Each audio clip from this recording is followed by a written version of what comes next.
Digging Deeper Without the Coalface, the podcast that shares the incredible stories of the talented and passionate people in our industry. And it's now time for this week's episode of Digging Deeper Without the Coalface. It's your host, Jessica Rouse. Now, we're thrilled to be recording live from the bustling floors of the International Mining and Resources Conference, also known as IMARC, here at the ICC in Sydney. We're here at their exclusive podcast zone known as OnAir at IMARC. Michelle Manook, the Chief Executive of Future Coal, is my first guest this morning. Michelle, thank you so much for joining us. Thanks for having me, Jess. Thank you. My pleasure. Now, for anyone who may not have heard of Future Coal before, I guess, can you give us a bit of a rundown on what you guys do and what your mission is? Yeah, sure. So Future Coal is the only global alliance for the entire coal value chain. So it's actually been around for over 40 years. And mostly at the beginning, it was really about producers of coal. Yep. But now, as we know, there's a growing recognition that you really can't tell the story of coal just as a producer. Many people, and I think you appreciate this, Jess, I'm sure your listeners appreciate it too, don't really understand the many, I call it the tentacles of coal, and how many different industries it impacts, whether it's a direct or an indirect import with steel, cement, aluminium, chemicals. Yeah. The list sort of goes on, and so it's a beyond power kind of story. It's not just about power, and we're really like pushing what we call sustainable coal stewardship, which is reflective of what's really happening, particularly in the large coal-based economies like China and India, where they understand in pre-combustion, combustion and beyond combustion what the opportunities are through innovation and technology for coal's contribution, both from an economic perspective but also from a better environmental performance perspective. Because again, as you, I'm sure, appreciate, many people don't really understand or know how coal can actually contribute, and that there are available technologies that allow it to be a participant, in any sort of clean energy and diverse mix. So it's been quite an important story to tell. So we really do that piece of work globally now in coal consuming and producing markets, speaking with governments, investors, the finance, insurance sectors, industry, everyone really who is either involved or wants to be involved or wants to better understand what this critical mineral is all about. And we do see it as a critical resource for sure. Yeah. It was interesting this morning in some of the opening addresses that we heard, and I'll have to be forgiven for not remembering his name, but a gentleman from Saudi Arabia, the Kingdom of Saudi Arabia, gave his speech and said, it's all about collaboration now these days, not only internally here in Australia, but around the world when it comes to mining and coal and our critical minerals and how we're going to use them, I guess, as we transition. Yeah, I think, it's very, very interesting. I certainly said, I've been in this job now for 6 years, and it's probably quite a crazy thing to take on, really, 6 years ago. Huge task. I know. What was I thinking? But look, my comment to our board at the time is that, in terms of what I saw as the opportunity for coal, even though what was happening was a lot of anti-coal sentiment, it really was our time to rethink our story, our narrative, but also look at and reflect, what we weren't doing right. And I think what we weren't doing right is talking about that total contribution of coal, which was important.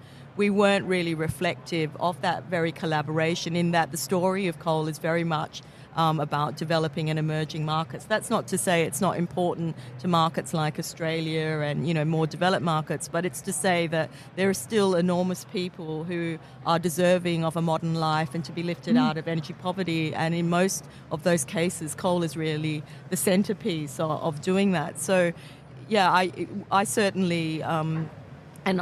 this has been a comment for me for many years, that the coal value chain is more important than a coal producer, a coal consumer, a coal supplier. It's the value chain where that strength and that collaboration lies. And it is going to be cross boundaries. It has to be, by the nature of coal. And, certainly we know how integrated that supply chain is. We know the contribution it makes to a number of industries, not just one. So, yeah, it's very important, I think, that we look at, we look at it in the spirit of collaboration. Yeah. And that certainly is happening for those regions that are having a more pragmatic discussion about coal. They are collaborating. They're collaborating on innovation, on technology, on finance, and others. So yeah, it's definitely something that is already in play. Yeah. What are you seeing in your travels? I mean, you mentioned that there is that anti-coal sentiment. What is the vibe like around the world for you in terms of coal? Yeah, look, I'd say definitely 6 years ago, I felt I was really living in very schizophrenic times where, when I was in developed markets, it was very much about, I don't like coal. Yeah. And, we really had to move the conversation onto something that was a lot more sensible and pragmatic than just whether you like it or you don't.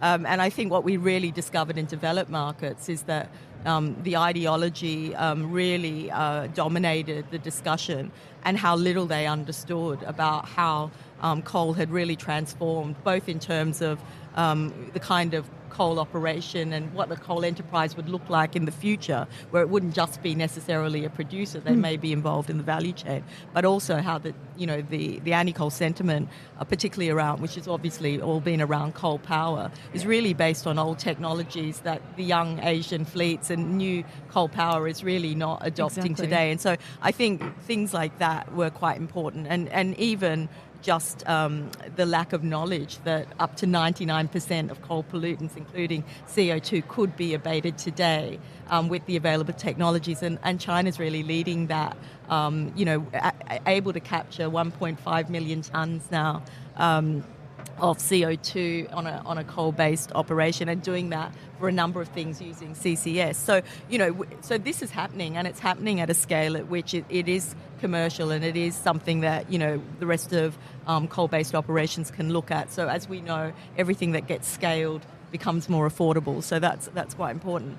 And then and then I was in the developing and emerging markets, and markets like China and India and the ASEAN, where the conversations were just much more pragmatic, and it was very innovation and technology and efficiency led. And it was like, how can we do this better? How can we take this, harness the power of this 1 ton of coal and really make it that multi-commodity product that really reflects its contribution. So, not just in the combustion sector, but in beyond combustion. So things like now where, they're looking at how they can extract critical minerals and rare earths, creating, coal to chemicals, coal to steel, coal, things that are happening, but also new things that could happen. And that was very much about, for them, the evolution of what the coal enterprise would look like, where they were really going to get involved a lot more in the value chain, and not necessarily just be producers, but be almost the custodians of using and this 1 ton of coal in a much better way that was more efficient, that was going to be safer, that was going to be a major contribution to many sectors and not just one.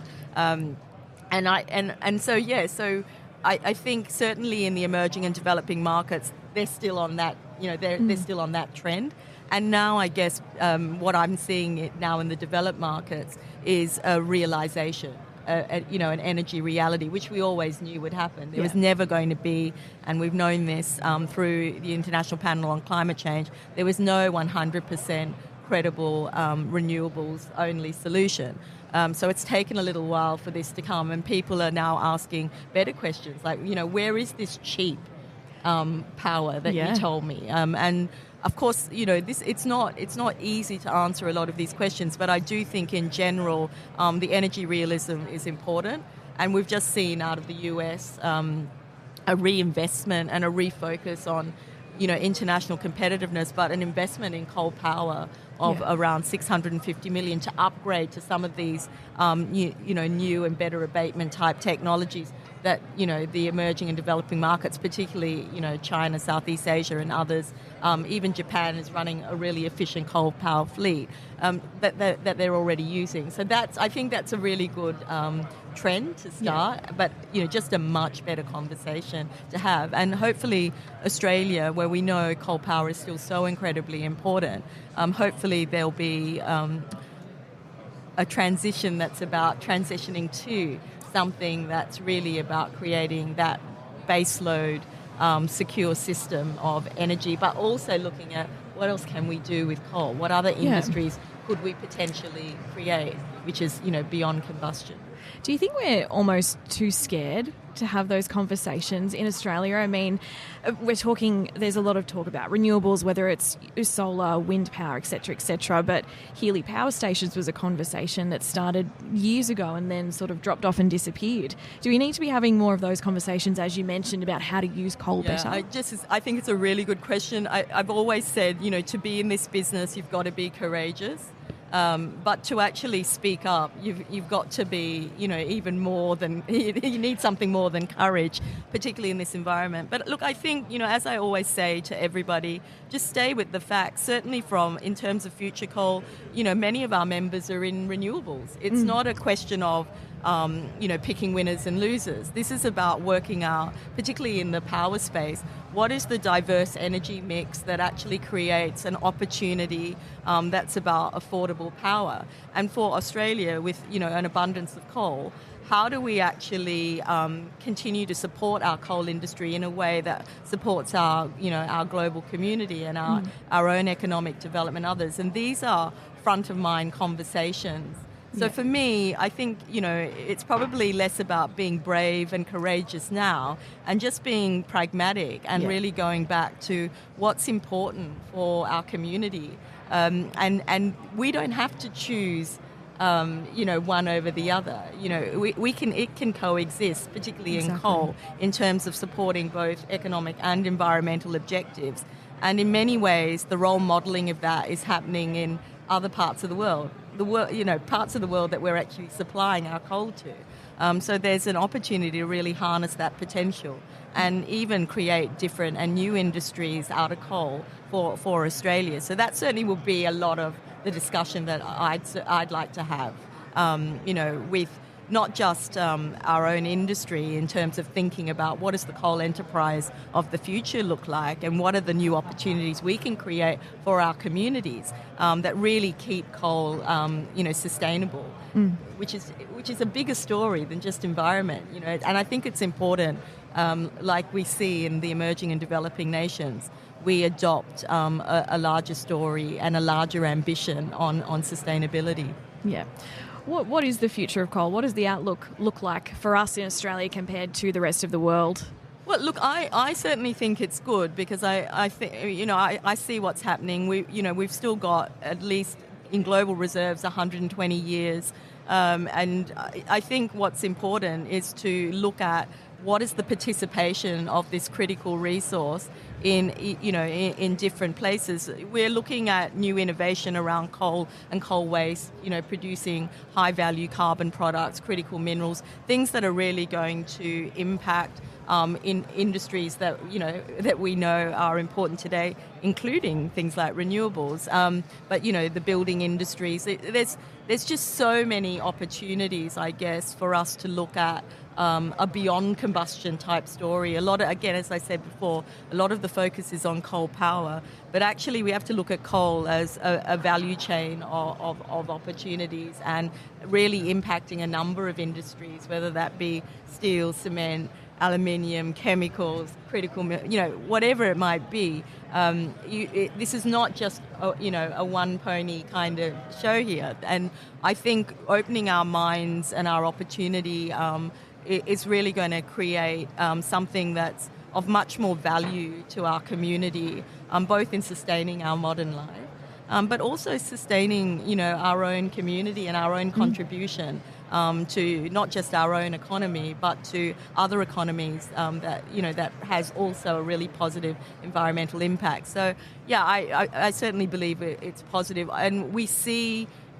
I would be lying to say that we don't see that positivity. We do see that positivity, but it comes from emerging, developing nations that, I used that word before, that have this ambition for their people, and they recognise that it's really important to really give their people the opportunity to have prosperity.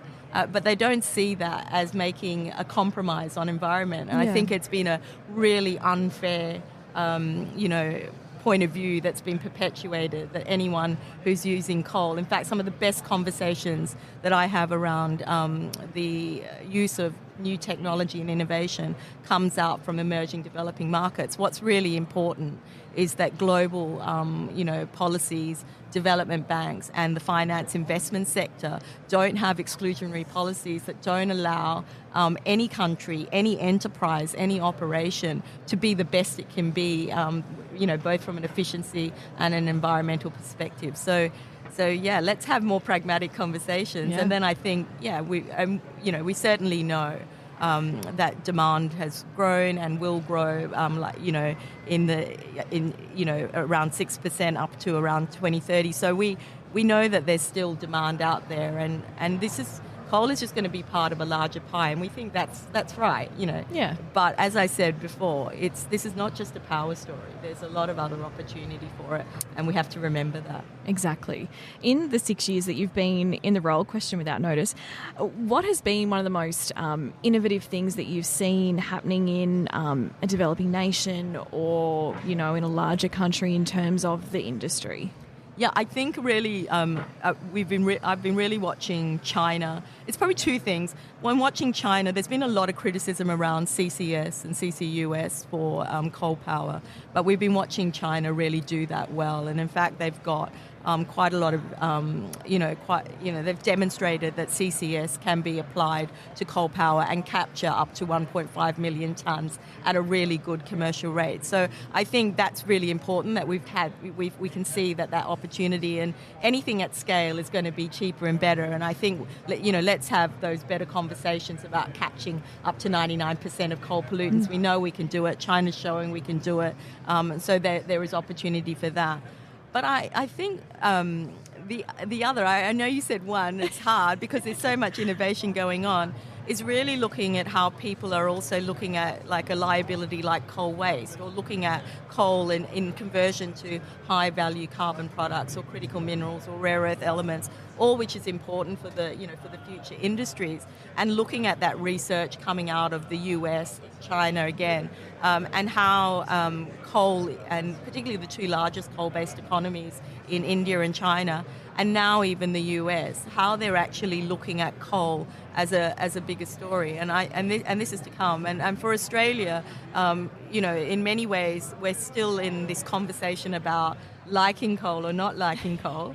That's really 3-4 years. We've got behind, like we've got and actually many more years when you look at how far ahead some of those other industries are. So I think it's, for me, I feel like this is telling a story about the sustainability of coal that continues to have a really important contribution.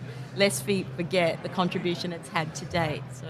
Exactly. I think that's a perfect spot to end. Michelle, thank you so much for joining us. Thank you so much.